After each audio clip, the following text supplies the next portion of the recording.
नहमदुहु व नसल्ली अला रसूलिहिल करीम अम्मा बाद फ़ाऊज़ु बिल्लाहि मिनश शैतानिर रजीम बिस्मिल्लाहिर्रहमानिर्रहीम। या बेज़िक्रिल्लाहि तत्मइन्नुल क़ुलूब। ऐ जान लवो कि अल्लाह दे ज़िक्र दे नाल ही दिलां नूं इत्मीनान नसीब हुंदा है। सूरह अल बकरा दे विच अल्लाह ताला दी ज़ात फरमा रही है, तुसी मैनू याद रखो, मैं तुहानू याद रखांगा। यानी तुसी अल्लाह दा जिक्र करदे रहो ते अल्लाह अपनियां महफिलां दे विच तुहाडा जिक्र करेगा। हुण रब दा जिक्र की है, रब दी महफिल की है।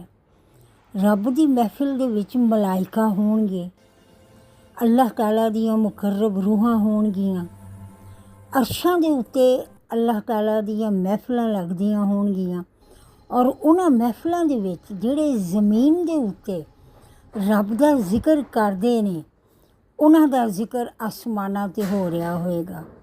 फरिश्ते उन्हां दा जिक्र कर रहे होणगे, रब उन्हां दा जिक्र कर रिहा होएगा, रब उन्हां नूं याद रखेगा आसमानां दे उत्ते। जिहड़े ज़मीन दे उत्ते अपने रब नूं याद रखदे ने, ऐ रब फरमा रिहा है।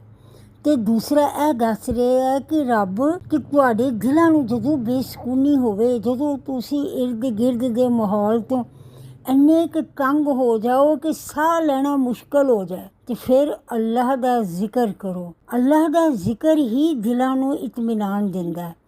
हर तरह दी परेशानी, कोई दुख, कोई तकलीफ, दुनिया दी कोई ऐसी मुसीबत है ही नहीं ਜਿਹੜੀ ਰੱਬ ਦੇ ਨਾਂ ਦੇ ਨਾਲ ਨਾ ਟਲਦੀ ਹੋਵੇ। ਇਹ ਵੱਖਰੀ ਗੱਲ ਹੈ ਕਿ ਸਾਨੂੰ ਹੀ ਜ਼ਿਕਰ ਕਰਨਾ ਨਹੀਂ ਆਉਂਦਾ। ਜਦੋਂ ਅਸੀਂ ਦਿਲੋਂ ਜ਼ਿਕਰ ਕਰਨੇ ਹੈ ਨਾ ਉਹ ਪਾਕ ਪਰਵਰਦੀਗਾਰ ਦਾ, ਅਤੇ ਉਹ ਦਿਲਾਂ ਨੂੰ ਸਕੂਨ ਪਾਕ ਪਰਵਰਦੀਗਾਰ ਪਹਿਲੇ ਦਿਲ ਨੂੰ ਸਕੂਨ ਦਿੰਦਾ।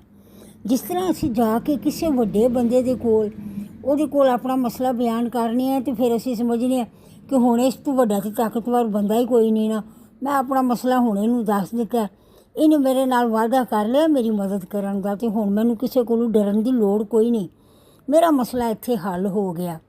ਇਸੇ ਈਮਾਨ ਅਤੇ ਇਸੇ ਯਕੀਨ ਦੇ ਨਾਲ ਸਾਨੂੰ ਅੱਲਾਹ ਦਾ ਜ਼ਿਕਰ ਕਰਨਾ ਚਾਹੀਦਾ ਔਰ ਅੱਲਾਹ ਇਹੋ ਹੀ ਚਾਹੁੰਦਾ ਹੈ ਆਪਣੇ ਬੰਦਿਆਂ ਕੋਲੋਂ, ਇਹੋ ਹੀ ਇਤਮੀਨਾਨ, ਇਹੋ ਹੀ ਅੱਲਾਹ ਦੇ ਉੱਤੇ ਇਤਮਾਦ ਔਰ ਅੱਲਾਹ ਦੇ ਨਾਲ ਇੰਨਾ ਪੱਕਾ ਰਿਸ਼ਤਾ ਰੱਬ ਚਾਹੁੰਦਾ ਕਿ ਰੱਬ ਕਹਿੰਦਾ ਕਿ ਫਿਰ ਮੇਰਾ ਜ਼ਿਕਰ ਕਰਨ ਦੇ ਨਾਲ ਤੁਹਾਡੇ ਦਿਲਾਂ ਨੂੰ ਸਕੂਨ ਜਿਹੜਾ ਹੈ ਨਾ, ਤੁਹਾਡੇ ਦਿਲਾਂ ਨੂੰ ਇਤਮੀਨਾਨ ਹੋ ਜਾਏਗਾ।